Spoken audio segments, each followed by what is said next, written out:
Earth 2020. Society is in ruins, and a virus runs rampant among the world's humble citizens. They are lost. In these dark times, three wayward nerds cross paths at the House of India and realize they are destined to be friends. And so they did. This is their story. The story of the Side Quest.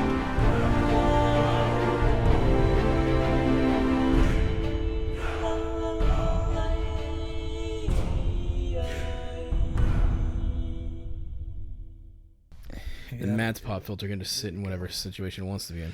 Well, he's not fucking up his own pop filter every week. Hey, everybody. Welcome back to the Side Quest podcast. My name's BJ. I'm Luke. And Matt is dead. Yep. He's died a couple times, feels. Yeah. He keeps coming back, though. Yeah, he's in Cancun right now with Carmen.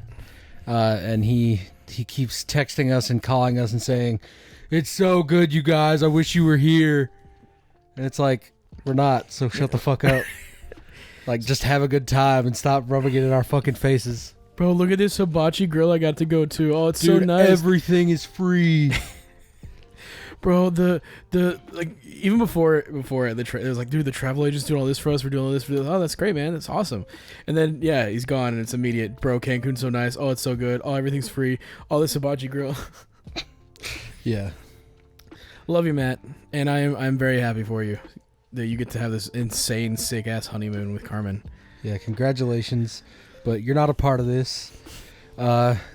Today we're going to be talking about Square-Enix and shit. Pretty much all the nerd shit that Matt has no interest in. Yeah, shit that normie doesn't understand. Alrighty, well, actually, I feel like this, to start it off, actually, I do want to say this. And so Matt, I mean, he probably doesn't give a fuck, so I don't care about spoilers.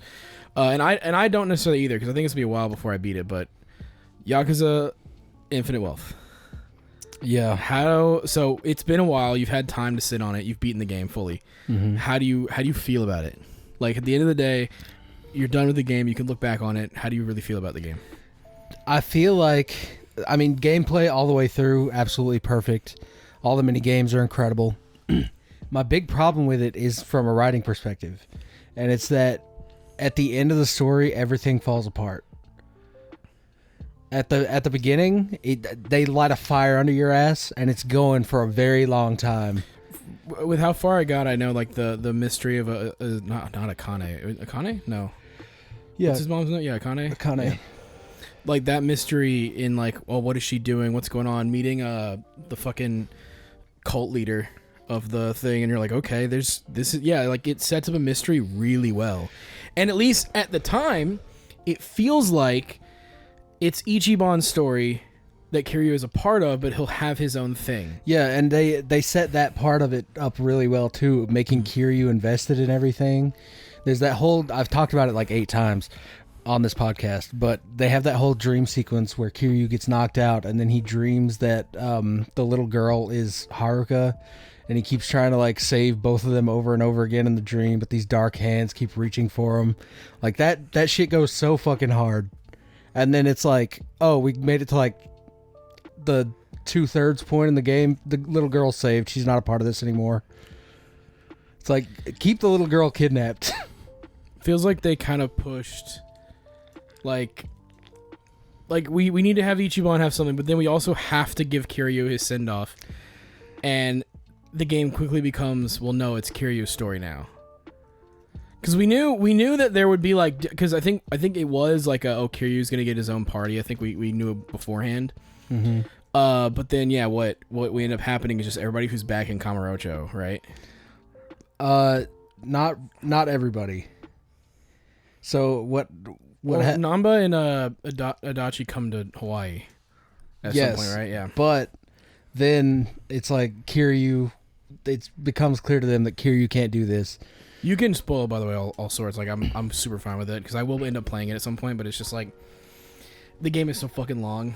They get into an altercation. Kiryu gets like knocked out and severely hurt, and then the handler, what's his name? From Yeah. Man Who Sold His Name. Yeah. I don't remember his name. Well, that guy is like, Kiryu, we're sending you back to Japan. Like, you can't do this. And Ichiban's like, don't worry, I'll find her. And that's where that thing from the trailers, where they like hold hands through the car window. And Namba's like, I'm a nurse. I'll take him back, make sure he's taken care of. And Ichiban is like, thank you, like, appreciate it. And then they go back to Japan. And then for a little while, it's just Kiryu doing things on this bucket list that he made. And it's really fucking sad. And then it gets, you go back to Ichiban, and by that point, I don't really care. Yeah, because I do care about the things that are happening, and I want him to succeed, but they've taken out one of the most interesting aspects of the story on that end at that point by removing Kiryu from it. So it's like, there's still things that I want to do, but I'm mainlining the story at that point. And then it goes back to Kiryu, and it pretty much stays on Kiryu for a pretty good while. And then they all meet back up in Japan. The little girl and the mom are saved. That's not a part of it anymore. And then they have this whole suit up scene where Kiryu is like staring into the homeless bathroom, and he like slicks his hair back and puts on the old suit for the first time. And then it's like, oh shit, I'm fucking ready to go. And then they make you play as Ichiban for like 4 hours after that. And it's like, well, I don't care about that suit up thing anymore. It just didn't matter to me. And they also full character assassination of Daigo, Majima, and Saejima in this game. Oh no! And okay. I hate that they did that. Like, so when you say full character assassination, because I know they're hiding out in this like fishing bit place, right? Yep. And so is it just because they're like, we're done, fuck this place, well, whatever, or is it like what happened was they started that security company they were talking about, hired all the ex-Yakuza to give them a place to be, and then the same people that came after Ichiban for getting Yakuza jobs came after them, and then they were like, oh, we failed them, we have to go live in exile in this fishing village. And then Kiryu's like, he comes and visits them, obviously, and he says, but we can make this right, like, come with me and we'll do it right this time. And they're like, no. And then Kiryu's like, you guys are fucking pussies. And then they're like, we're gonna beat your ass, all three of us on one. And it's like, what? He just told you he has cancer.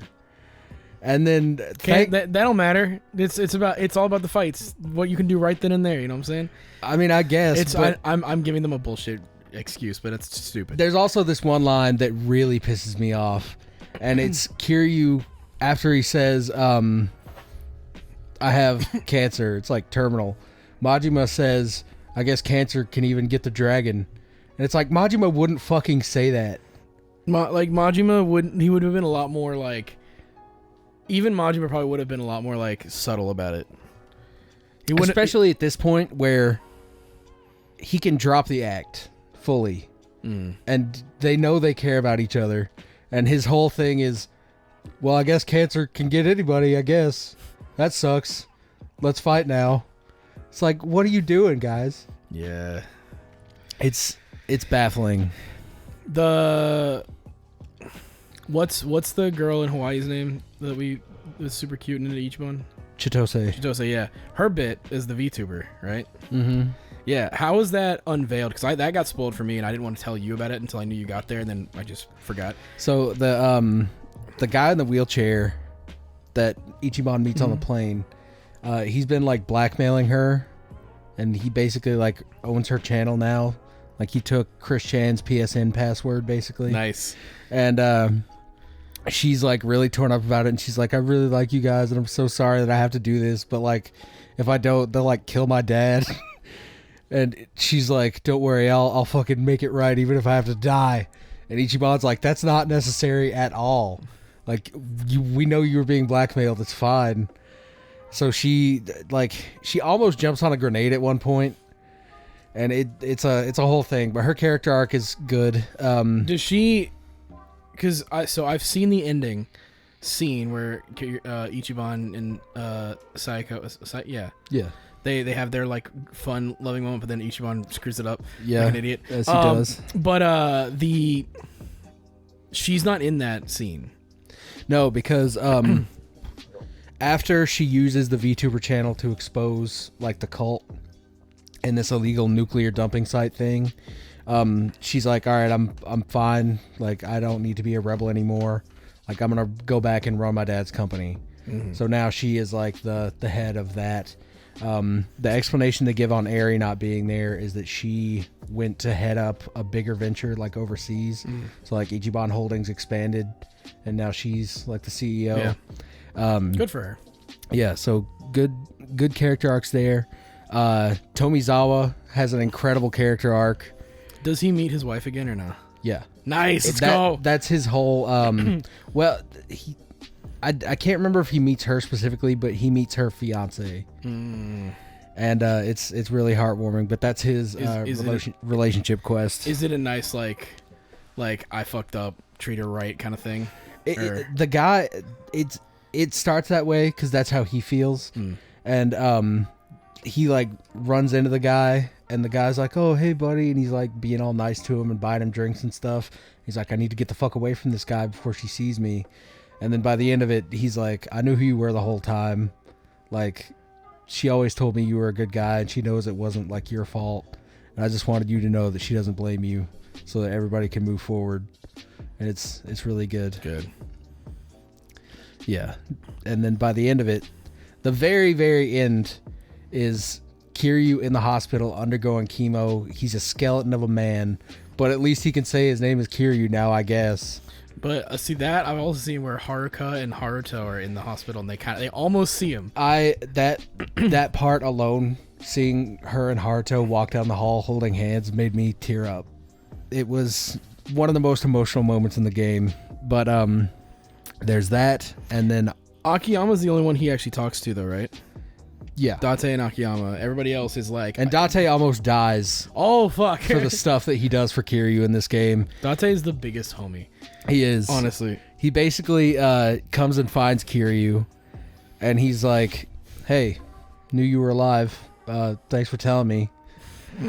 Well, no, he knew the whole time. Yeah. He's like, "Listen, man, I know you got cancer, and with this Daidoji deal, like." They seem to have let you off the leash a little bit after all that shit you did in Yakuza Gaiden, the man who sold his name. On sale now for $49.99 for Xbox, PlayStation, and Steam. Get it on Game Pass right now. Yeah. He's like looking dead at the camera. And Kiryu's like, what? I need to go get this Game Pass subscription. And he's like, there's people that you need to see before you die. I'm going to test what the Daidoji will let you do. All right. I have to ask two things. Uh-huh. Is Ryuji in the game? No. Fuck. And it's fucking gay. They keep teasing it. There's parts in this game where they tease, oh, Ryuji might still be out there. We don't know, though. Yeah. It's like, what the fuck are you doing? But, what's her name? The girl from 2. I can't remember her name. Sayori? Ryuji's sister. Yeah. Sayama. Kaoru. That's it. Yeah. She's in there. Taichi, the kid from the orphanage, is in Hell there. Yeah. The cab driver boss from 5 is one of the people Date meets up with, and that's one of the more emotional ones. Like, that one made me really sad. For Kaoru, was it like a thing of like they're never gonna get together, but like she held out hope for him kind of thing? Because I know I think wasn't it in 5 where they specify that she got fat and got like a boyfriend or something? Like, I forget which. I think that was 4. They're in one of them. They like it's in like the codex or whatever, but they kind of specify like, oh yeah, she gained a little bit of weight and got a boyfriend or some shit. But then the model that they used was pulled straight from Kiwami 2, at least in the cutscene I saw. But she goes on like a little like, oh, let's get coffee and catch up thing with Date, and Kiryu just sits at the bar in like a bucket hat, and they're sitting there, and he's like, so how did that thing in America go? And she's like, I really wasn't there for that long. Like, I'm just doing like, regular police work around here now. And then he like looks down at her hand very deliberately, and it shows that there's no ring. And he's like, not married, huh? She's subtle, like, Date. She's like, no, I think like no other man could ever measure up to Kiryu, and I'm still kind of waiting for him. And Kiryu's just sitting at the bar having like an existential crisis. It's like I can quite literally get. It's funny too because it's literally the game after. I mean, I guess it is the part where it's like the game after you put Yumi to rest. Because it seems that, at least according to Gaiden, Yumi was kind of this big thing for Kiryu, even though, you know, Yakuza 2 says otherwise. But I don't think they're gonna kill him off silently. You know what I mean? I mean, they're killing him with a whisper right now, and that makes me feel like shit. I don't think they'd kill him off because wasn't it one of the well, maybe not, because one of the devs had cancer, and this was what, like, or at least writers were, that was the thing where they're like, that's why he wrote Kiryu in these really fucked up moments of like, yeah, look what cancer does to you, and it doesn't just affect you, it affects everybody, kind of thing, and maybe that's why they didn't make it lung cancer, because that guy on the team smokes like a motherfucker. He's like, nope, that's not what did it. He's like, no, that's not what I got my cancer from, as he's smoking 3 packs a day. He's like, no. Yeah, he's smoking in the interview. Well, what if it was just like it could have just been like a turmeric thing or whatever. Could have been. But this is a Japanese businessman we're talking about that makes Yakuza games. Yeah.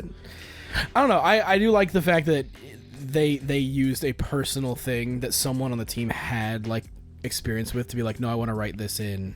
And honestly, what better person to do it than Kiryu? Because like I agree with you on certain areas where I'm like, parts of me wish that like this could have just been his own game in this area, because like, imagine if we would gotten Like a Dragon Infant Wealth, and throughout the game Kiryu was like sluggish, you're like, what the fuck is going on, and then it like towards the end you still have Ichiban and the crew beat the final boss, whatever, but it's like Kiryu is like, I have cancer and I don't know, like, I've been told it's terminal. I think it would have been better if... And they also being fucking actual, like, lung cancer, not I saved a guy in a nuclear waste disposal thing and that's what gave me cancer. It's like, motherfucker, why'd you have to go out of your way to do the most extra shit to give him like the best part about it... And none of that is in Gaiden at all. No. It was literally in all you really needed to know about Gaiden realistically before this game was just, oh, Kiryu's with the Daidoji. That's it. Yep. And it's like, I don't know, whatever, I don't care. I do wish they would have just given him like just normal ass, I guess not naturally occurring, but you know what I mean, like cancer just that happened. Not because, you know, Kiryu's such a chill dude and he got cancer from saving a guy's life. Like that's where it becomes like, okay, it's some superhero shit. Yeah, I mean, they do a really good job of illustrating what a full life Kiryu has had and all the regrets that he has. But that we did touch on Akiyama, but I didn't talk about his whole thing. They're like, you know, Akiyama, he still suspects that you're alive, Date, because that's the thing they set up at the end of 6. And Kiryu's like, all right, we'll just call him to the bar, talk to him for a while, see what's up, and then I'll like stand outside that window right there and listen. And Date's like, okay, I'll call him. And Akiyama comes over and he like sits in the bar, and it is the voice actor and everything, so that's nice. This is all they could get him for, I guess. But Date's like, so where have you been the last 3 games? And he's like, well, I was trying to find Kiryu. Got caught up in some shit, had to go to Singapore for some business. And just setting up an Akiyama solo game at that point. Like, I want to play that shit more than I want to play the end of Infinite Wealth. And Date's like, what kind of business in Singapore? And Akiyama's like, I really can't talk about it. There's some bad shit mixed up over there. I'm like, okay, well, you're just setting up a game. Please come out with that. And then he's like, all right, man, it was really nice seeing you. I know he's here. And Date's like, what? What do you mean? And then Akiyama like goes outside and like beats on Kiryu for a while. Understandable, honestly. Well, he hires these guys to like surround Kiryu, and then they beat on him. And then Akiyama comes outside and he's like, I fucking knew you were alive. You can't deny it now. I saw you fight. And Kiryu's like, yeah, I've been alive the whole time. He's like, I fucking know. Could you imagine if Kiryu just kept with the bit? No, my name is Joryu. Yeah. You have the wrong guy. And Akiyama's like looking him dead in the face, like, you motherfucker. I'll kill you. Hana has gone back to live with her parents out in the country, though. And that, because I guess there's too much heat on Akiyama. So that's pretty sad. again, none of these guys can have a happy life. Like that's kind of my hopeful bit about Ichiban is it seems that every one of these games kind of has a hopeful end for him, whereas like every game in Kiryu's life kind of ends in a bad way. Like even 4, like all of them kind of end in a way where you're like everybody's dead. Like this is a sad thing. Like 2 had a happy ending that they then immediately ripped out in 3 at the beginning. I think the best case scenario for the ending of Infinite Wealth that would have made me way more invested and fixed the whole game is if Kiryu didn't go to the final boss fight at all. Like he gets bad enough you have to hospitalize him again, and then there he can make the decision to go on a chemo. Who was the final boss? It was the final boss is the guy that's now running the Seiryu clan. That guy you meet in the beginning, who's Daniel Day Kim. Yes, and what a guy to get to for that. I know you didn't play it in English, but like I dude's a great voice actor. Yeah, he's Dr. Han. He's Dr. Han. He's Dr. Han. He was Johnny Gat in Saints Row before it got bad. Yeah. Which that one is the big thing for me, where every time I hear that man and I see him in live action, I'm just like, hey, that's Johnny Gat. Facts. But yeah, it sucks because like I wonder. I definitely don't envy the idea of having to not only continue with your other protagonist but also sunset your previous one. But I mean, to be fair, you already did that. Yeah, they really did. They should have just put him in the hospital and then make you fight up Millennium Tower with just the party members that Kiryu has without Kiryu. And then they can get to the top and be like, oh, we can't fucking do this. We're not Kiryu's.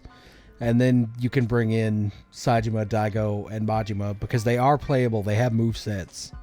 And just make the final boss like a spectacle fight. I think it would have been such a good way because like that. The thing is in 7, because I think that's the problem with Infinite Wealth for me, is it feels redundant. When 7 was supposed to be kind of the, hey, Kiryu's here and he's and 7 is written better. Yeah. Well, 7 also doesn't have to deal with Kiryu until the end. Yeah. Like it was literally a way of them being like, hey, don't worry about it. We're gonna deal with with Ichiban, and Kiryu will show up to be like, cameo, and because remember he's supposed to be dead, and you could be, and like that to me could have been the best thing now is you literally didn't have to mess with him ever again. Yeah, you could have him show up here and there if you wanted to, same with Majima and the rest, but now you could straight up just be like, no, it's this new crew. But then they were like, no, we're gonna have Ichiban and Kiryu be dual protagonists, and you can't do that because that completely overshadows Ichiban. Which sucks, because Ichiban's great. Ichiban's amazing, and the first half of the game where you play as him, I was very invested. But then when they pile on Kiryu's whole past, like, I'd stop caring. Yeah, well, because at that point you want to see him interact with Akiyama, Majima, Saejima, all that stuff, and so you don't give a shit anymore about Ichiban's mom. Which, isn't it like a simple, like, small cutscene? Yeah, where she's like, oh, you have your dad's eyes, I'm proud of you. And then it's like, we're going to follow you guys around to the homeless camp just to make sure that we're safe. And we're not really going to interact anymore. Yeah. Was the whole bit, the crux, like were they dumping nuclear waste on the island that was like the sacred island and stuff? Yeah. They were basically just putting big barrels in a cave. Okay. Very unsafely. Nice. Cool. I'm shocked they didn't have a side quest where you fought, like a fucking giant sea monster. That's part of the main story. Well, isn't it like a kraken or whatever? What was it you fought? Or a giant squid? Or is it an actual like... Oh, there's 2 in the main story then. Oh, well then, fuck. Never mind. How do you think Dwight dies? Are you serious? Oh my... He gets eaten by Jaws. Wait, that's kind of sick as fuck though. Hold up. Yeah, it's fire. Also, Dwight. I still can't get over that shit. Yeah. I do love that they got him though. Like... the fucking multi-con aside, it is cool to see, like, even in the Japanese one, they're like, we're gonna get Danny Trejo and base this guy off of him. And I'm like, I'm glad that Yakuza is at a point where they can do that. Yeah, I mean, they always have. They're just getting bigger names now, which I think is kind of a mistake because they have Akiyama, who they can't use anymore because he's so popular as an actor. And then Yagami, the whole fucking can of worms they got in with there. Like, it's a double-edged sword. It seems that the Yagami stuff is fine now, because I think they're letting him. Because one, the games came to PC, and also they're letting people fuck with this stuff now. It seems because apparently the actor is super down to do Judgment. He fucking loves it, and so he's like, yes, let me do more. Although now we don't have Genda Sensei for 3, which kind of sucks. That is sad, but I hope that's part of the plot. I wonder if you. The thing is, I hope it is like a good sunsetting, because if they start and going Genda Sensei was murdered, I'm like, okay, this feels bad taste. I mean, with a character like Genda, he needs to die like quietly in his home, where it's like, oh, that we can get revenge and then we'll all be fine. It's like, no, you need to sit with that. That's real shit. Yeah, because I do think, like we've on this podcast talked about it a lot. I know Matt's huge on him, and we all love like a good revenge story. Like, they're really fucking cool, but there's something about just kind of those slow like death, or like the passing on of a character, where it's like it's not this hyper like, oh shit, we have to, it's just like you have to fight a guy in a fire to make it okay. Like it's like, instead it's like it's the ability to say like it's not gonna be okay. Yeah, I mean that's the real shit. Like in real life it's never okay. Well, and even in a sense of like, even if you like you know, like I know I'm a Christian, so like I believe in like heaven and stuff. Even with that, like it still sucks. Where it's like, yeah, they're in a better place, but like I miss them. Like I don't want them to go, and that's a really strong emotion that like I kind of want more games to do it, because like I'm kind of like in my head imagining like, and it wouldn't be really good for a video game, but like could you imagine if Last of Us 2 is that, where it's like Ellie having to let go of Joel, and she's got Dina, and then the kid there that's like, this is like my chance of moving on. And it would have honestly, I think from like a story standpoint, would have been really harsh but like hopeful, which is against what Last of Us 2's whole point was. But well, like, the whole thing is she could have had that, and then she fucked it all up, and now she can't even play the guitar that Joel made for her. That, I'm not gonna lie, that the end there, that fucked me up a bit more. Then it, like, the whole game fucked me up. It's one of the reasons why I don't think I can play it again for a while. Like, I'd have to be in like a fucked up mindset to want to suffer through that game again. Dude, I'll marathon those games. I'll sit down and I'll play Last of Us until I've unlocked everything, and then it's like, that's 3 playthroughs later. I do want to do the remakes or the remasters, whatever, on PS5, because they now like visually look similar. And then I also am like, I know that like if I sit down to do it, I'm gonna be sad. Yeah. like I have to like mentally prepare myself for those, because like, yeah, Last of Us 2 is fucking rough. When I rolled credits to that game, I was like, I didn't play a game for like 3 or 4 days after that. I was like, I gotta sit with this for a bit. Speaking of sad, I started emulating Kingdom Hearts 1 on my Steam Deck. Got to level 100 with all the characters and got the ultimate weapon and was about to fight Ansem, and then they were like, every Kingdom Hearts game is coming to Steam. So now I'm just gonna do that, but again. Yeah. Do it all over again, but this time native. Yeah, this time for Steam achievements. I'm actually excited for that, because I'm debating, do I want to do it on the Steam, because I'm going to buy them on Steam regardless for support, but like, do I want to, because I already have them all on PlayStation. Well, I might get on Steam Deck because you'll have my PS5, so yeah. But I'm excited to run through them all again, because it's been a minute. I think the last time I actually played through a Kingdom Hearts game was when Remind dropped, and I played through 3 again, which didn't take long. It's a fucking easy ass game. And then Remind, which Remind actually was hard. I was like, okay, cool. And so I liked it. I thought at the end there, but then I like dabbled. I think I started Kingdom Hearts 1 once, and I was like, I haven't had the motivation to play that series again, just because I know 4 is so far away. Yeah. I'm just very excited to get into those on Steam Deck. The HD remasters are perfect for those games, and now we can have mods, which is dope as well. There's a lot of good randomizers and stuff people have made. That's gonna be the fun thing is figuring out the mods for those, because yeah, randomizer is fun, but also like cosmetic mods I'm gonna be excited for. Yeah, because at least with 3, especially with the whole Unreal Engine, because 3 was Unreal, right? Yeah, that's gonna be really fun to see, because I think that one is easy. You can import stuff pretty easily. So getting like, I don't know, like the idea of playing Kingdom Hearts 3 just as Yuzuru or as like Noctis or like like straight up have the final like that final Remind secret boss fight be Noctis instead of Yuzuru. Yeah. Would actually be kind of sick. So games are coming out again that we bought 6 times. And we're gonna buy over and over again. Yep. But at least if you get the PC version, like you can kind of have it forever now. Yeah, it's always going to be that version on PC. That is one thing that I do like about the Steam Deck and the PC. It's like I will always have these even if I get rid of my Steam Deck. Yeah. And I build like a mega monolith PC. It's like, hey, I have all these games now. Mm-hmm. So I'm cool with that.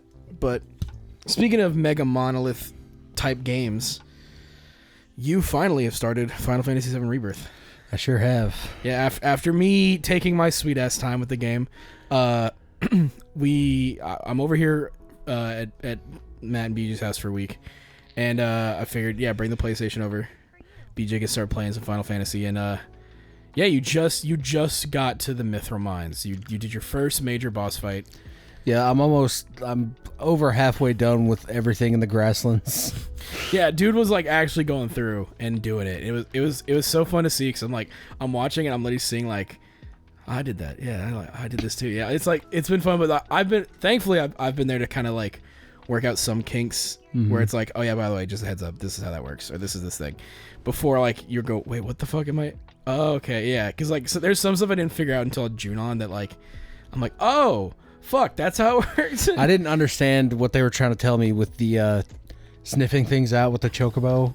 The first one that it let you do. Yeah. I was like, this is fucking impossible. I'd see the little question mark over his head, but I peck the ground 60 billion times and it won't do anything. He sniffs the air, it doesn't do anything. And then it was like, I can turn while sniffing.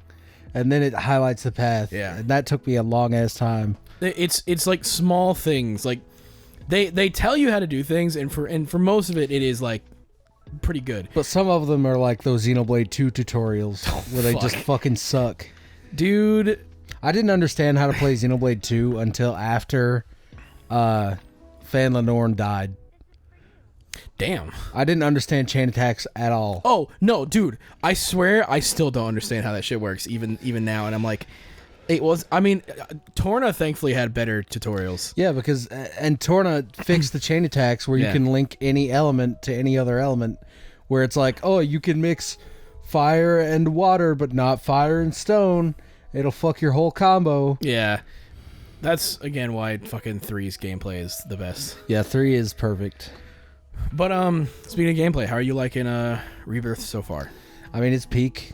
The open world stuff is way more in depth than I expected it to be.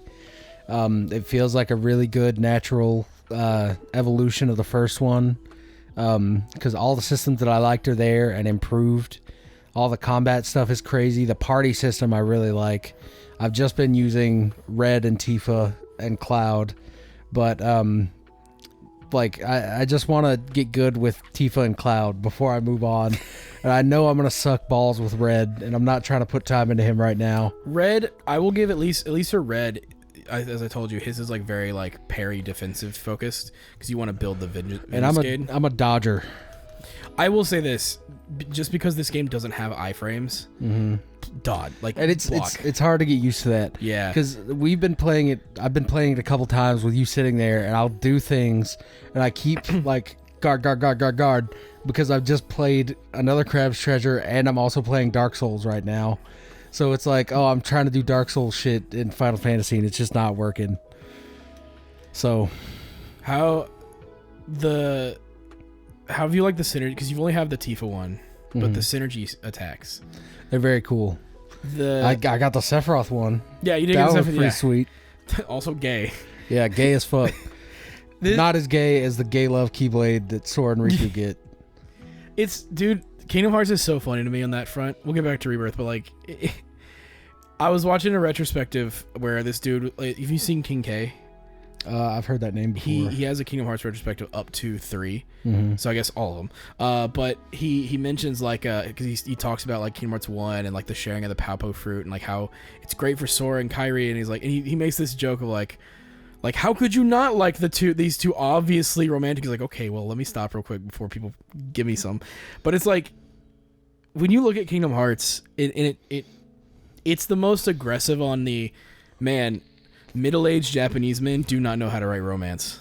Unless it's between two little boys. Yeah, because the second you go, it doesn't have to be romantic. All of a sudden, it's the most passionate, like, because the emotional thing. I just played Kingdom Hearts 1. Riku gives Sora a Palpu fruit, and he says, "You wanted one, right?" That's gay. Yeah. Oh, he didn't share a Palpu fruit with them. He was definitely like, he did it at sunset on the bridge. Kairi was already gone. It's the thing too. Like I gotta wonder, because you can feel it in 3, where Nomura was like pushing Riku the fuck away from Sora, in a way of like, no, it's all about Kairi. Kairi's the girl. Look what happens when she like dies. Sora like goes catatonic. He didn't do that with Riku, did he? And it's like, I guess not. Okay, and then you beat the game, or I think if you get Remind, the title screen changes to Sora and Kairi with the Palpu fruit, and so it's very aggressive. 3 is very aggressively going like, no. We need to lean towards heterosexuality really hard in this one. It's the offset of Bayonetta, where 2 is really gay. Yep. And then 3 has to be like, no, wait. Guys, she's straight, we swear. Yeah. And I'm like, yeah, even playing that game, I'm like, come the fuck on, dude. But whatever. Rebirth. So you've gotten a little bit of a hint at like the slower mechanics of like, obviously your relationship statuses, the general like vibes of like being in the towns. You got to play Queen's Blood, which, yeah, I really like it. Dude, you now get what I mean when I was like, yo, Queen's Blood is the shit. Yeah. It is the only thing I do. Like there's a point where you get to a town, it's really emotionally charged for one of the characters, and it's like, damn, like, is he gonna be okay? And immediately I'm like, I don't give a fuck. There's a Queen's Blood player right there. So I wasted like hours doing Queen's Blood, and it's like, oh fuck, right, I have to go talk to them. Yep. And it's like, oops. And yeah, dude, it's great. This game is amazing. It also, like, there's one part that I have a gripe with so far, and it's the whole like, oh, Tifa died. What is that thing you're adventuring with? And it's like, I know she didn't die. We know. Cloud doesn't. Yeah. That's kind of been the thing, is because they're not trying to hide the Cloud unreliable narrator bit anymore because of Crisis Core being a thing. Yeah, they jump right into it in this one. They straight up, like, because they wanted you to, like, they put out Crisis Core before this game for a reason. And they jump in immediately with the game opening with Zack. Yeah, like, which blew my fucking mind. I was not expecting to see Zack until, like, they would get through everything and they'd be like, all right, let's go to the final boss. And then they'd cut back and do like 30 minutes of Zack adventure. You could probably go back and listen to the pods, but I'm pretty sure I didn't mention this for a specific reason. I'm pretty sure when I talked about the game, I was like, oh yeah, the calm flashback, and then we go to this and whatever. And I like intentionally was like, I'm not talking about how this game opens. And yeah, dude, starting the game also with the fucking materia drop. Yeah, that blew me the fuck away. Him like taking out the helicopter single-handedly was fire. With a fucking piece of rebar and concrete. Yeah. It was also like way more fucked up that everyone is dead in the Zack timeline or area or whatever, because it's like they have that whole thing where they're like loading the bodies onto choppers, and then the reason that he's able to get to Aerith is because Red like sacrifices himself. That hurt me. And I hate that. What sucks too is so this is my theory, and you'll hopefully like kind of see it there, but in that moment, because they don't mention it later, because you assume, oh, Cloud wasn't there because he's with Zack clearly, but like they keep mentioning a fugitive with a Buster Sword. Yeah, so I think they're in the same timeline. Part of me is like, what does that mean? Because at some point someone's got to like, because obviously with this time travel shenanigans, they're going to split the worlds again to where it's going to be one timeline again. Stuff's going to happen. I think it's already happened. I think it's already one timeline. Oh, okay. Like, because the whole, you don't see Cloud, his body, so he's the fugitive with the Buster Sword, because the other version of Cloud is still alive and killed Fate or whatever. And then Zack killed all the soldiers who would have radioed in of, oh fuck, hey, he's back, you know? Yeah. Probably. So they also have that catatonic version of Cloud that's on Zack's arm. I think the Cloud that was in this little pocket in Midgar that would have died with the rest of his friends simply disappeared, and the consciousness kind of got split between the Cloud on Zack's arm that is completely unresponsive. And the Cloud you're playing as? Yes. So I think it's like Cloud is both alive and dead, and they don't know what to do with that. I mean, the Whisperers or Fate or whatever, not like Square-Enix. They clearly know what they're doing. That's the thing that gets me, is it's like, oh, they're... Because apparently, did you see that the story for 3 is already done? They're just in the midst of doing all the development stuff and everything else. So they have the story. Good. Apparently. Obviously, they could change between then, because I think... Watch it get canceled and they put it in the book. I'll be so pissed. I think that the next game is... If we're basing like timelines on right, because apparently this game took 3 years because they took a year to do intermission. So they did however long fucking remake made when they got it back from CyberConnect 2. Then they did intermission, and then this game was 3 years. If we go by the 3-year status again, they're gonna hit 2027, which is the 30th anniversary, I think, or something of Final Fantasy VII, and that might be where they tie the final. But they have to do Dirge of Cerberus Reunion first. That's never happening. I think it's happening. Oh, fuck me. I've heard some things. I mean, hey, nope, there's no. Even then, I don't care if you make it play better. That game is fucking awful. I think I will be. You know, I think Dirge of Cerberus is gonna be like the DLC for this one. I don't see. The thing is, It's not gonna be the story of Dirge of Cerberus, but it'll be like take all those elements and make a DLC. I don't know if they're gonna do a DLC because I think they've kind of said that intermission was kind of a way of us to test the PS5 and test like kind of what we can do there. And now you're going to be on the PS5 for the third one. So, I mean, might as well just kind of rock with it. Apparently not. Sony's saying, all right, that was a good generation. Get ready for the PS6. That's crazy to me. Yeah, like technology has not advanced at all since the PS5 came out. Don't need to do that. Well, that's kind of been the problem is I don't think we're going to get super far in tech. Yeah, we're generational jumps from now on mean nothing. Well, even then, like, you obviously have games that, like, I think the best, with your exceptions of, like, Red Dead 2, GTA 6, Last of Us, Ghosts, where these are, like, the industry, they're not the industry standard. I think you're going to look at a game like, and this is going to sound stupid because I know people hate it, but, like, Assassin's Creed Valhalla and what Shadows will be. Gameplay-wise, say what you will about those games. They look fucking beautiful to play. Like when you like stand on the vista, see the mountains, see the water physics, the fact that when you're running through the snow it like crumbles correctly, shit like that I think is going to be the quote-unquote industry standard for games, where it's just going to look a little more like physics wise will look real. I don't think you can go further with graphics unless your engine is like amazing.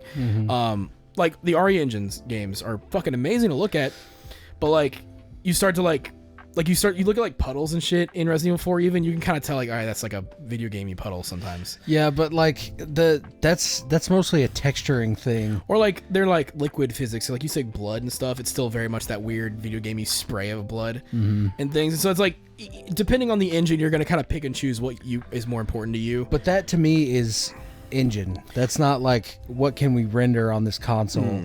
Like from here on out, I think it could just stick on PS5 and we could just go for until we figure out like quantum processing or whatever the fuck. I think the next jump will be basically making these, because the PS5 and the Series X are basically just, they're borderline like PCs at this point in terms of power. And I think that's what you run into, because imagine the next Xbox. It's like, hey, this is a PC. We're still going to sell it to you for $500. So they're going to sell it to you at a loss, but it's going to be... But I think that's an incredible idea, especially if they have like Epic and Steam integration. Like if you full on make it just a Microsoft PC basically, but it's specifically a gaming PC, and you can sell higher tier versions, right? It's like, because that's what they're doing with the Xbox, like the Series S, X, whatever. If you start doing that and then straight up tell us like, oh, it's customizable. Yep. So like, do you want to put in a different graphics card? Go for it. Do you want to do this or that? Go for it.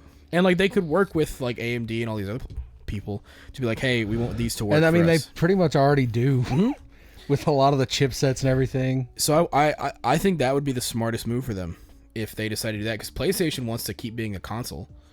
So I think that's what you do with Xbox, is just make your next Xbox just a budget PC.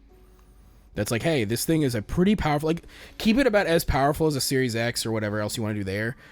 And then it's like, oh, I can play a game like Cyberpunk or Assassin's Creed or fucking, if they put Final Fantasy on Xbox, Final Fantasy at 60 frames a second. Mm-hmm. Yeah, I'll take it.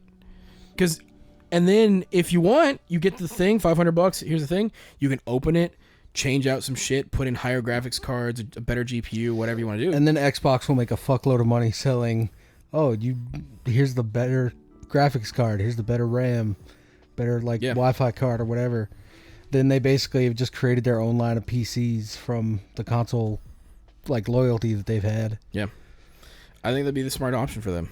Yeah. And because that's because you look at I talked to you about it because you see how pretty Final Fantasy looks, but then in certain areas you can see where it's there's that clay face or that the dot matrix on a texture. Yeah, you're too close to it. You can start to see where some of the issues are, but then in the combat, the particle effects, how smooth it runs, everything in there, this is good. The major cutscenes that are happening are fucking great. Yeah, movie level shit. It's so insane to me because you'll see them later. You'll see a CG cutscene, but in Final Fantasy 16, the only way you could tell is a CG cutscene is that Clive's sword changed. Yeah, that's it. And there was only two that I could think of. One of them was Bahamut flying, which you didn't get that far, but yep, it was actually so sick. But in this one, you can tell when it hits the CG cutscene because the art style kind of changes. Mm-hmm. But I'm not gonna lie. It makes me want to have another CG Final Fantasy movie. I don't know about that. I want them, but because I like two of them. Final Fantasy VII Advent Children 2. I mean, they could theoretically, because if this is supposed to, because according to the team, you could theoretically play this trilogy and go watch Advent Children to still make sense. Yeah. So I'm like, okay. But if we're gonna fully defeat Sephiroth, whatever, I don't care. But I like the idea of that. No, this is gonna end relatively the same, or whatever. Because I kind of like the safety net of that. It's cool to. Because what do you think about that? The possibility of the ending being different or the same. I mean, I hope the ending is different. I don't want everybody to die. Well, not that front. I mean, because clearly, they made Advent Children, but that's what I mean. That ending where it's give obviously Well, also that ending sucks because it leads to Dirge of Cerberus. So that's true. Yeah. Oh fuck yeah. Yeah. Give us a new ending. Yeah. I do want them to be. I don't care if you give us a thing where hey, tell us that they're gonna be okay. Allude to Advent Children, allude to whatever, but then if you have the post-credit scene still being Red 13 and the Earth has come back, I think kind of giving them both of hey, at some point humans will die out, but it's I think the best case scenario is for them to start it the same way with Red and his son and everything running through the wildlands and everything, and they come upon the destroyed part of Midgar, and then that is still the same. But then they cut to them running up on this little village that's all sustainable and they're growing their own food and everything. And everybody is alive. But you've done enough to where people know how to save the planet now and they don't need to die. You obviously haven't gotten that far yet. But this is going to be kind of pick your brain as to where you are now. And I'm going to keep asking you this over the course of the time. And I'm not going to give you any answers or what I feel about it. But do you think they kill Aerith, or do you think she lives? That's a good question. So I to the audience, I know the answer. I beat the game, and I know where it's gonna lead to part 3. Well, kind of. Fucking, it's like the end of. I think I told you this. It's like the end of Remake, where I'm like, I love it, great game. What the fuck does that mean? Yeah. So it's similar, but what do you think? Obviously, you're still in the beginning, playing Queen's Blood. You just got out of Calm. You're in the Mithril, so you're still early. Mm-hmm. But first impressions, are you kind of thinking that oh, they might save her? Or do you think it's nah, she's done for? Or do you think they're gonna do some weird shit? What's your first impression? I'm still kind of in the camp of I think they're gonna try to save her. But again, I'm early, don't know yet. What I really need to know is Zach. Zach hinges everything for me right now. He's the fucking wild card in this situation. So I'll say this now, if you continue playing like you have been, like I was, there's Zach moments will happen. You go, oh fuck, right, he's in this game, because you're so busy doing like Queen's Blood and then be like, oh, Proto Relic quests. Also, yeah, by the way, Gilgamesh being like in the game, you're like, oh fuck, yeah, like that was a dope little cutscene. It like things like that where you're like, oh shit, and then obviously doing like the summon fights. Like there's so much content in this Which game. I haven't even touched any of the combat simulations yet. I would definitely, if you decide to go back and just to clean up some stuff in the previous map, I would recommend getting the summons at least, because they are good for combat. Mm-hmm. Especially Odin's really good, and Phoenix is also really good. Yeah, I always liked Phoenix and Crisis Core. So yeah, I definitely recommend just kind of doing that. But yeah, anything else you want to talk about Rebirth, or are you just still kind of in that like? I mean, I've pretty much said everything that I have like actual reign to talk over, because I realistically have not done much.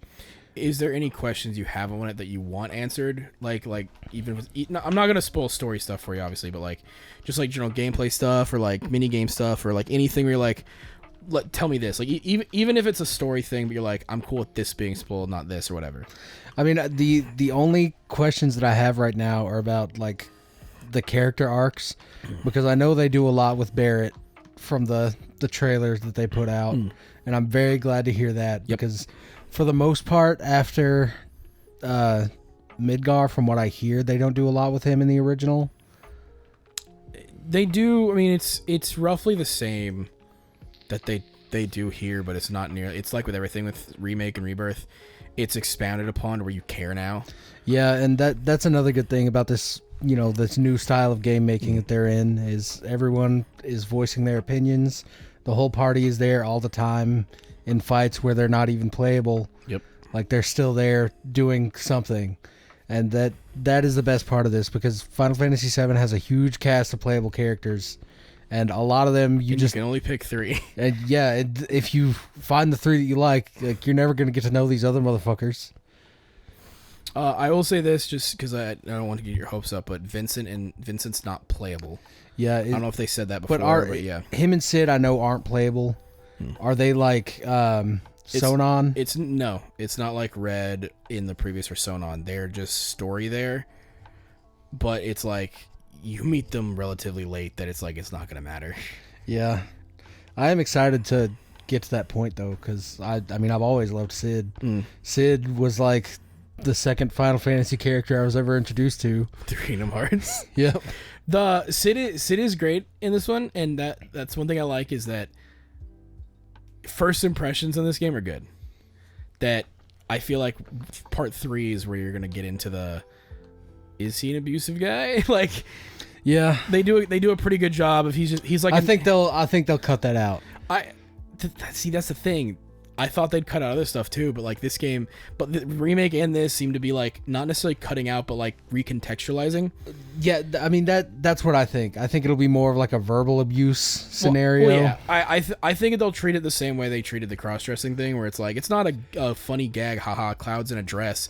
It's like, hey, you do you. Obviously, Cloud's uncomfortable as shit, but like, you know what? He's doing this for people, but like, we're not gonna make the joke be he's in a dress now. It's the joke is. You'll never look as pretty as Cloud. Yeah. The joke is the bit of, yep, okay, got it, moving on. Yeah, his embarrassment is the joke, and everyone else being like, oh my god, you look so cute. Chadley's bit where he's like, oh my, what are these feelings? It's so funny. Chadley gay as hell. I mean, speaking of Chadley, he's back. He's working all over the place. He built himself a girlfriend. He built a VTuber of himself, and now he like has a body pillow of it. Basically, that's the real life equivalent. Yeah. So there's, what was it? Mia Mai. I think Mai is it. Yeah.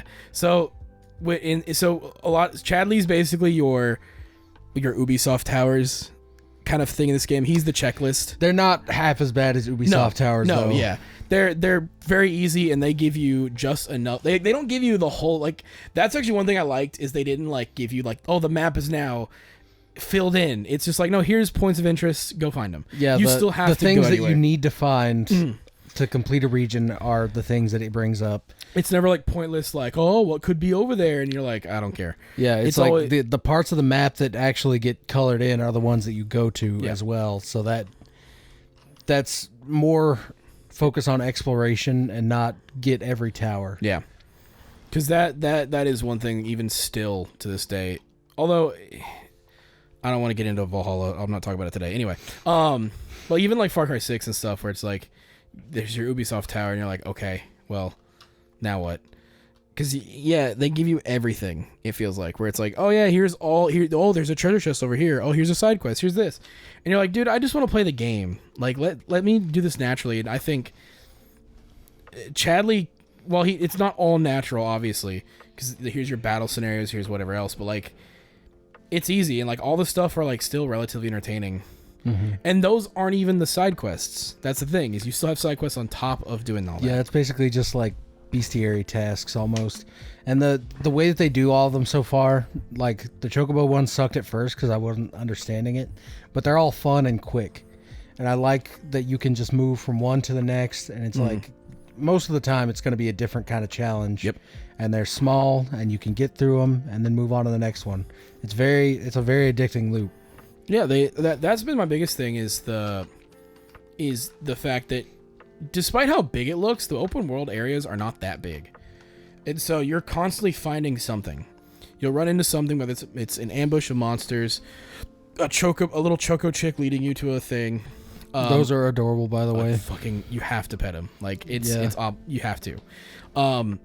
And then if you're doing you'll find a tower, because the towers are always put on the map, and so it feels like you're always finding something to do, which I think is the best scenario, because like it's a much better open world than 15. Oh, 100%. 15. The problem with 15's open world is that it was a lot of nothing. Yeah, because they really wanted you to drive that damn car, and so it's the same thing with current Ubisoft games. Where, like, get on the horse, and I hit follow trail, and I put my controller down. Like, okay, and it's the same with 15, where it's like, oh, get in the car, set a route, okay, put the controller down. Yep. If I have to put the controller down, like, for traveling, that's another thing I wanted to mention, is putting the controller down. There are moments playing this game where I'm like, oh, I'm about to fast travel to this like thing that's across the map, set the controller down, look at my phone. By the time I've hit the button to fast travel, I'm already there. Yeah, the loading in this game is insane. Yeah, it's great. It is like even like loading from like the start screen into the game. Like, you haven't done it yet because you're just putting in sleep mode. But if you ever turn the game off and you hit load, it's the same thing of like it's like one circle and then in the game.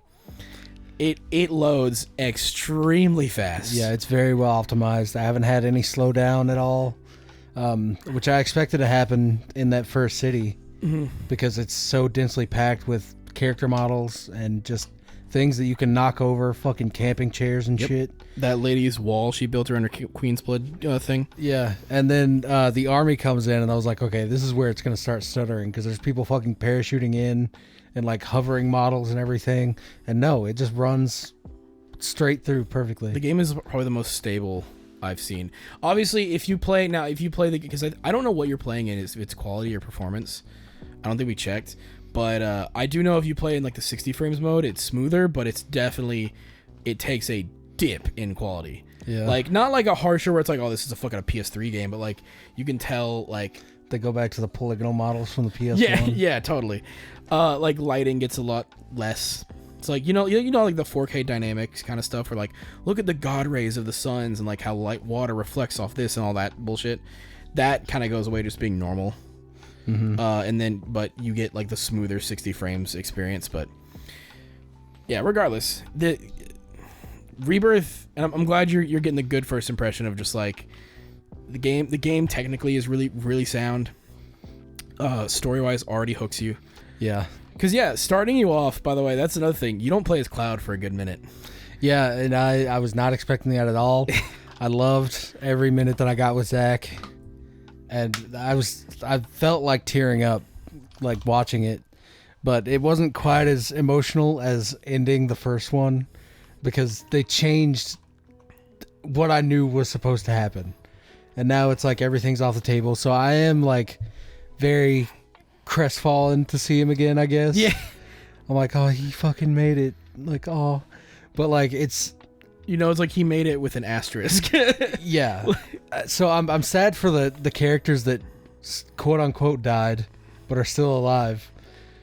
But like Zach is back. Yeah. The main character's here. Yeah. Well, like you haven't seen you saw the cover art. It's Cloud, Sephiroth, and Zach. Yeah. As the main cover art, which I'm like, they weren't hiding it. I mean, like it's straight up like you better have played Crisis Core. Mm-hmm. And playing as Sephiroth was one of the best feelings I've ever had. He plays really well. I wish I could find a woman that makes me feel like Sephiroth does. You probably could. No. I can't make them do Omni Slash and That is true.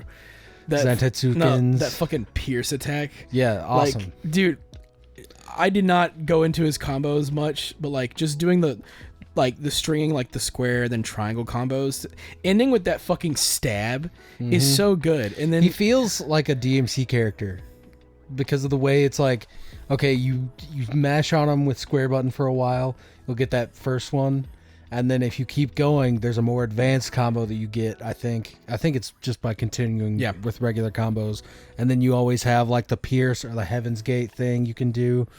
The which I love, Heaven's Gate, is the jump up and fucking stab. You're not ready for this, but your kids are gonna love it. I think I could be wrong, but I'm pretty sure because I didn't do too much after I beat the game because I was like, I'm gonna move on because I'm like, I don't want to get too invested again and then not want to give BJ the PS5. Yeah. But I'm pretty sure you can play as Cloud and Sephiroth and Zack and all them, like the people you play as in like the combat simulator. Oh, that's cool. Like after you beat the game. I love that. I think. Cause I think cause it's like lore wise, why would Chadley have a Sephiroth like battle simulator bit? But then like after you beat the game, it's like, all right, this isn't lore anymore. Who gives a shit? Go play in the fucking thing, and you can. I'm pretty sure. I need to look into that, but if you can, that's sick. If not, then damn, they spent the money to give him an entire moveset for one mission. For one mission. Just crazy. And like he had a whole like his sword and everything had materia slots built into them. You just couldn't change them in that intro mission. They had materia slots. He had dude. This game is so good, and I can't wait to see you play more. That's why I'm like super hyped for being here this week. Is because like anytime you're gonna be playing Rebirth, I'm just gonna plop my ass on that couch and just be like, all right, see what he gets up to today. I doubt you'll get there in the week, maybe because I think both of us work sometime this week. But if I can see you at least get to Golden Saucer, I think I'll be happy. Yeah. But knowing that you're like me, you're not gonna get that shit anytime soon. Well, I think I'm done with Grasslands for now. Until I'm like, okay, time to do summon stuff, and then I'll be like, okay, I need to go like do the Titan things. I'm gonna be honest, I didn't really fuck with summons until I got to Junon, because when I got was it June? Whichever one had Phoenix, I was like, oh sick, and I was like, let me get it, and then I was like, let me go back and get Titan, because I was rocking what I got. So I got, because I have the intermission and the demo. At least I had them installed. I got Leviathan and Ramu from having those installed, and so I was just rocking Ifrit, Shiva, Ramu, and Leviathan most of the game. Until when I got Odin and Phoenix, I was like, fuck all that shit. I'm using these guys. That shit was hype. Yeah. It is funny though. 16 has ruined my perception of summons for a while. Because, like, I'm like, oh, you mean they're, like, sick-ass kaiju monsters that they can turn into? I like that way better. Not Shiva. Shiva's still the size of a regular fuckable woman. Yep. Well, slightly taller. Yeah. So, just enough that it's like, oh, she could crush me. That's sick. Yeah. But, all of the summons, like, you go to Final Fantasy 16, and it's like, here's these sick-ass Godzilla monsters. Go to fucking 7, and it's like, Ifrit's on the field with you, and he's like about the size of like a fucking gorilla. Titan is like the big one. Yeah. But like Leviathan is like he makes the earth water. Like he'll just dive into rock, but you'll see like a puddle where he dives into, and he'll jump back up and like attack you, but like attack and shit. And you're like, oh, okay, cool. But then like everybody else is just kind of like they're just slightly bigger beings. Yeah. Which is funny because you're seeing now where they treat them like, oh yeah, these gods that shape the land. And I'm like, the Titan's not that big. Yeah. He did not shape the land. Shut the fuck up. Also, how did you put them in a materia? I actually want to know that. If they are these like almost deities, right? I don't think they're in the materia. I think they have the essence. The materia is kind of like a summoning token. Like this has Bahamut's hair or some shit in there. And so it's like, oh, you activate it, and Bahamut's like, oh, Dion left his comb somewhere, and someone's like, "Oh, give me." It's like getting favor from a god. Yeah, okay. That's how I see it, at least. I'm very interested in how they're gonna do the Knights of the Round, because that was like a very small just go get this materia quest, but then like I feel like if in the next game they might make it this like huge quest line. Definitely still a side quest. I don't think they'll make that part of the main quest line because they're not really part of the story of 7. Is these fucking King Arthur looking motherfuckers? Yeah. But I could see them making it like a full on quest line where you have to like fight all of the knights. Would be kind of sick. That would be pretty dope. And then beat King Arthur and get the materia to which for them the thing that makes it funny is at that point it just has to be like the most powerful, because in the game when you summon them they just do like the most powerful attack in game. I think the only things that they will not beat is Ruby Weapon, Omega Weapon, and Sephiroth. Everything else in the game will die if you use that summon, and that's crazy to me. So I'm like, they gotta make that shit hype for the next game. Definitely. There's just a lot to do, and I'm excited to see more of it. Yeah. And I think you're about to hit. You're not gonna see like the second part of the game, which is like open world, and then now dungeons. And so you're pretty much between moments, and they do open up in certain areas, like when you get to Upper Junon. There, it's like, oh, it's kind of open, but like you're still kind of tied to the story that you're at the moment. Yeah. But yeah, no, it's really good. I'm excited to see you play more. Me too. I really like the snake boss fight. That was cool. Actually making you kind of like learn, like that was the thing too. It was funny seeing like the first try, like the second time, seeing you like the first try. It wasn't like I had to learn it. It was more like, okay, I need to optimize. Yeah.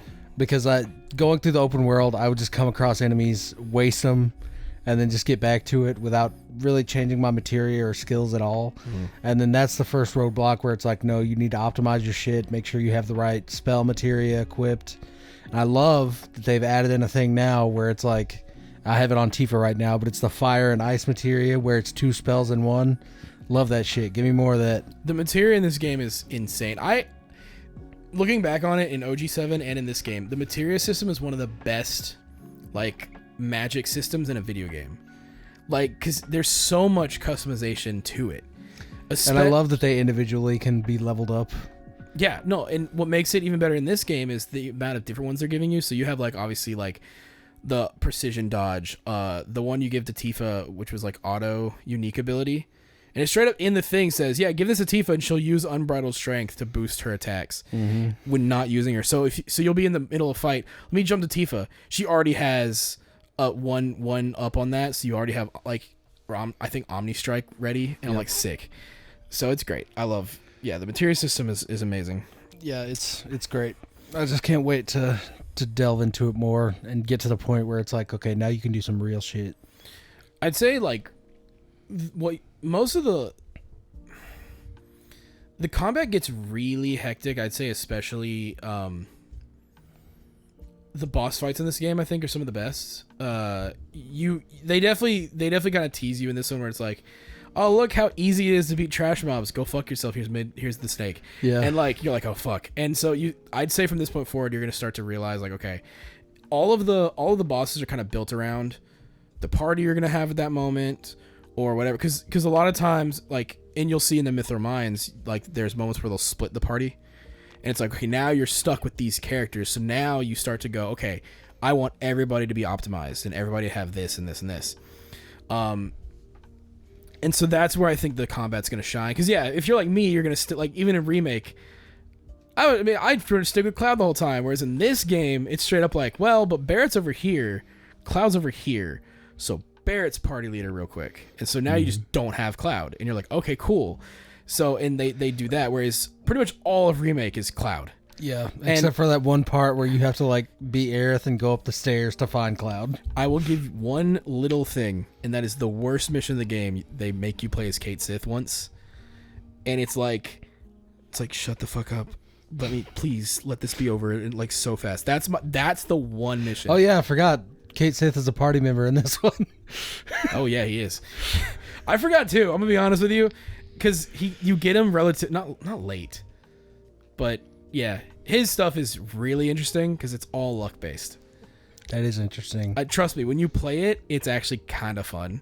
But like it took some getting. I did some combat simulator stuff just to get used to him. Mm-hmm. Once I figured it out, I was like, oh okay, oh that's weird. I like it though, and so I put him and Red together with Cloud in one party for a while just because I'm like, that seems fun. You got hella offensive, hella defensive, and then what the fuck is that? Yeah. It's really good. Makes me really excited for what Vincent's going to be like, because... I hope that Vincent is all about timing. Oh, that'd be so That would good. make sense to me. I want. See, you saw a little bit like Tifa's dodge, where she kind of phases out a little bit. Mm-hmm. You better have Vincent's dodge be his cape. He better disappear into like red bats and reappear somewhere else. I was gonna say like that, or that you know that thing in Advent Children where he's like the cape just flies around. Yeah. That you dodge and it's just the cape flings over. Doctor Strange has nothing on Vincent. Yeah. Bro, Doctor Strange, he's got hand moments. Vincent's got a fucking gun. Yep. But yeah, Rebirth's great. Any games this year you're kind of looking forward to? I know not much has been super announced because we got the summer showcases coming out now, but it just came out. But I do want to get the Paper Mario remake. I think I'm just waiting for Christmas. Don't know what that was. Yeah, it went away real fast too. Yeah, there's a problem. No, there's not. But yeah, I'm definitely gonna get that. I'm just excited to see what happens at TGS because with all this Kingdom Hearts stuff swirling around, I think we could get a trailer for 4. I could see it, yeah, because I feel like you gotta have a big game in between. You know, obviously you just had 16 and Rebirth. What's your next big one? Because the only two on the docket besides Rebirth Part 3 or Remake Part 3 is Dragon Quest and Kingdom Hearts. Yeah, and we also don't know shit about Dragon Quest right now. Only that it might change up some things, and people are getting really upset because does that mean it's gonna be an action game? And that would be pretty fucking fire. If they come out with an action Dragon Quest. See, again, I think it'd be sick as fuck. Dragon Quest is such a purist. The Japanese government's gonna have to shut down for a week though, because there'd be riots in the streets. Yeah. The second you tell them it's not a command menu based game. No, they have said it's still gonna be menu based, but they're gonna apparently the game's gonna be darker. And they are changing up stuff, but it will still be menu based. But I saw people immediately jump to, why does every game have to be an action game nowadays? Why can't I just have a good traditional turn-based game? And I'm like, well, you can, you just don't buy them. Yep. Because Octopath Traveler 2 is right there.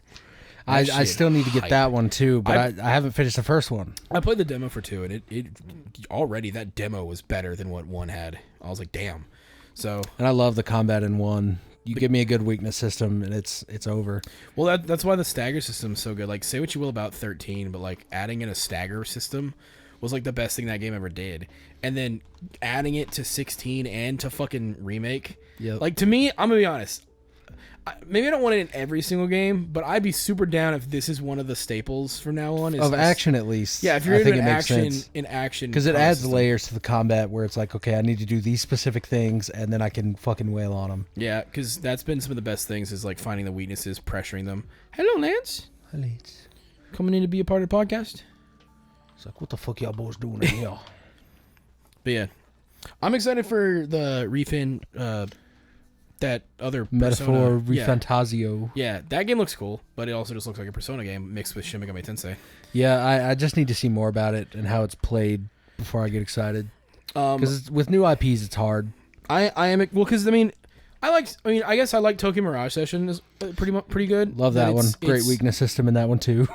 That one is weird because it's like being more of a Fire Emblem fan than I am a like Shin Megami fan, I was like, this feels more geared towards me than it does Shin Megami Tensei. I feel because all of the summons, the writing is way more Fire Emblem to me. Yeah, because it's a lot more like PG in a way. Whereas like a lot of Shin Megami Tensei was like Shin Megami Tensei up until 5 is like there's no good outcome.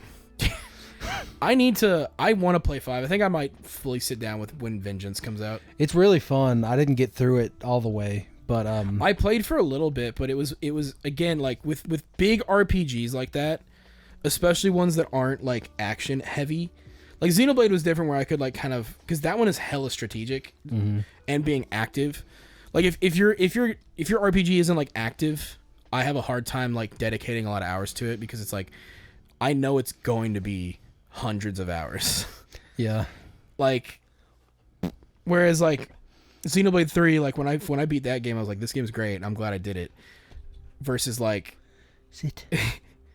Lance. Sit. Good boy. Good boy. You're a good boy. Yeah.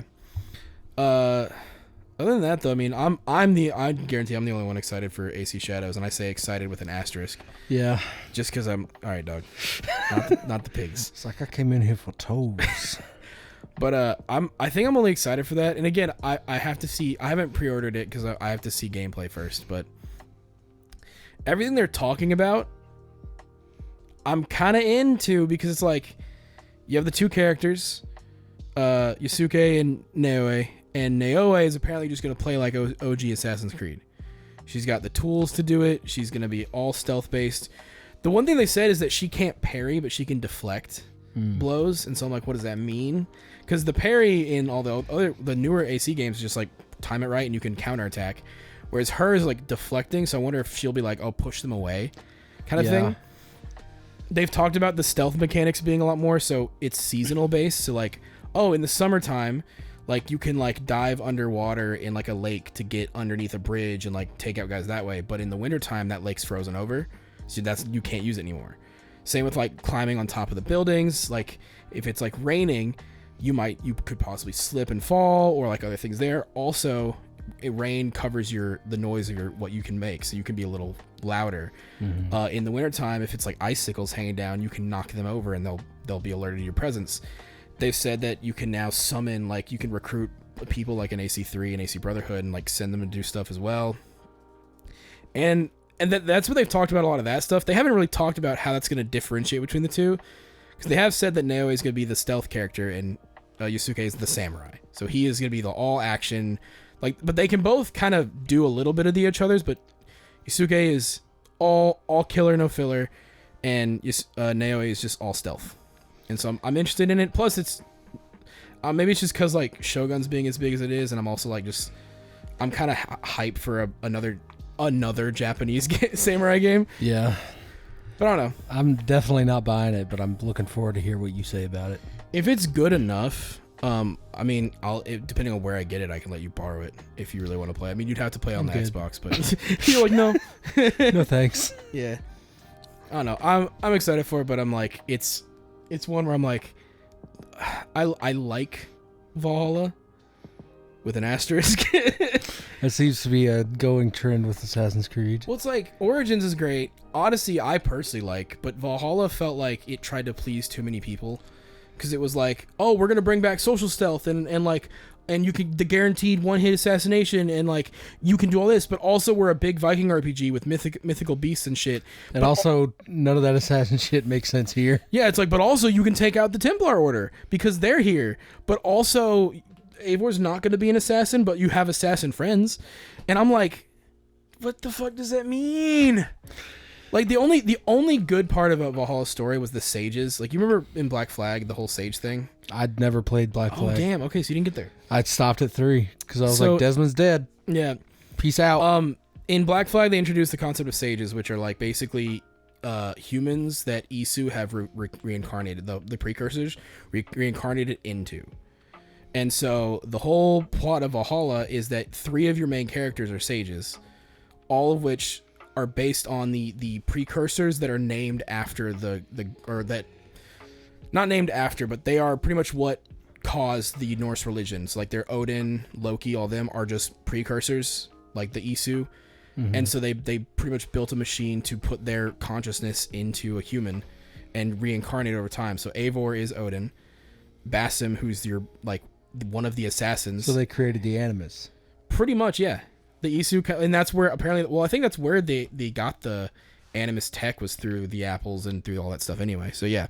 Damn. So, but yeah, that was the only cool part about Valhalla, because it's the reason why you can play as a male and female in that game, is that technically the character canonically has 2 strands of DNA, one of which is Odin, one of which is the female character. And so they let you go pick one, or you can let the Animus decide, which is you play as the female, and then when you do the weird drug trippiness where you relive Odin's memories, you play as him. And I was like, that's actually cool. Too bad it's in a game that's 80 hours too fucking long. Yeah. That sucks. Yeah. It sucks being a fan of that series, because like you literally get to see it deteriorate over time. Yeah. Because like 1 through Black Flag, most clear decline in history. It's the most clear decline in history, but then it's like it keeps selling more. Yeah. That's like, but I think that's just Xbox Bros. Not even. The fucking game sells outrageous on PC and on PlayStation. Like I don't get it. Like Xbox Bros and PlayStation Bros are kind of the same now. Like, but the PC is inexcusable. Like Origins is the only game that had like in my opinion, a shining like, oh sick. This is like, because what they built there was like, this could really work. And then they kind of went too far in RPG. That I'm like, all right, like I like Odyssey, but I also like Greek mythology. But that's definitely a me thing. Yeah. But yeah. Anyway. Anything else really? Or no, I mean we covered all the shit that I want to talk about. So.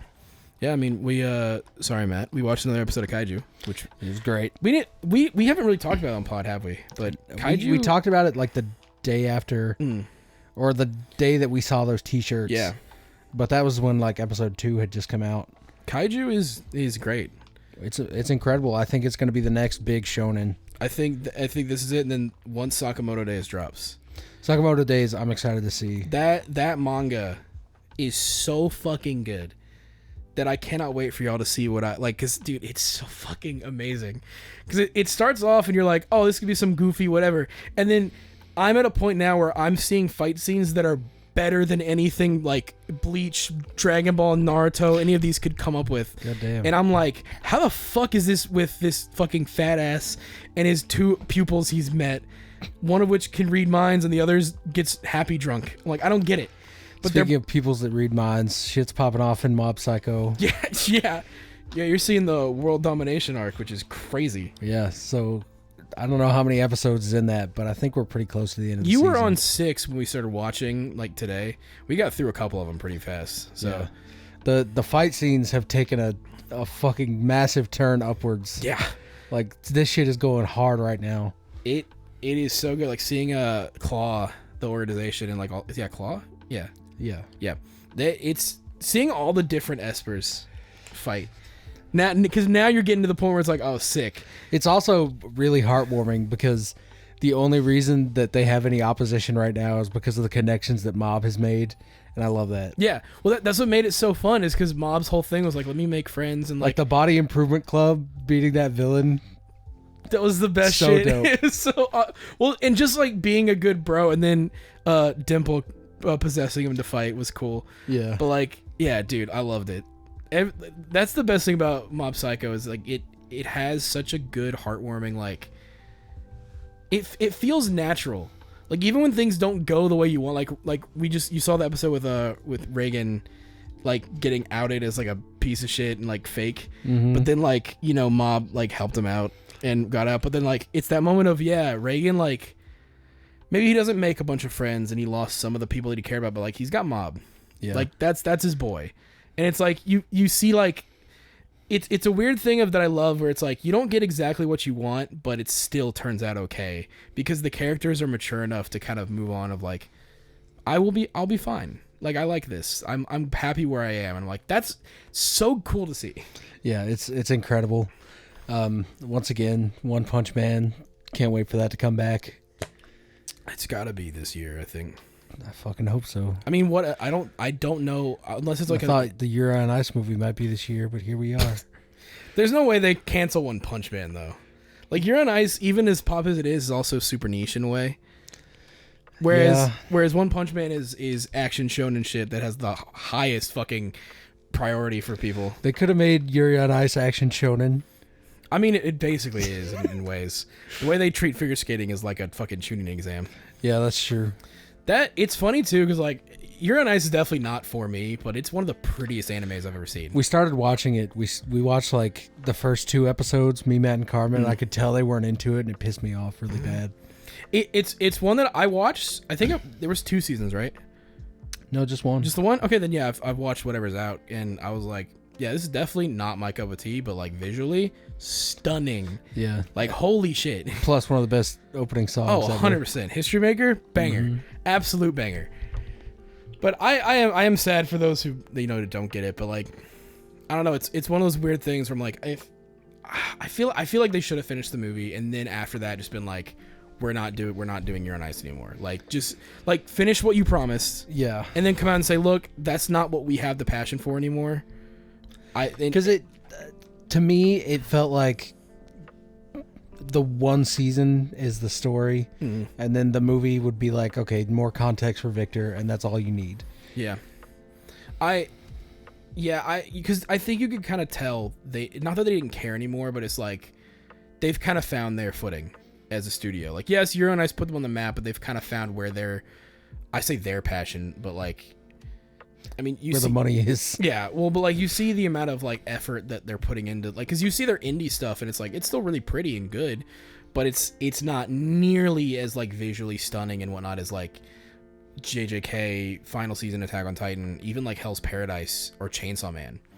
Like, you can clearly see where this team wants to be, and I don't know if Yuri on Ice fits that. I still think they should have finished the movie, do the movie, and then say, look. Because after that, you wouldn't have had to do any more with it. Or even if you did, just be like, look, we're not going to.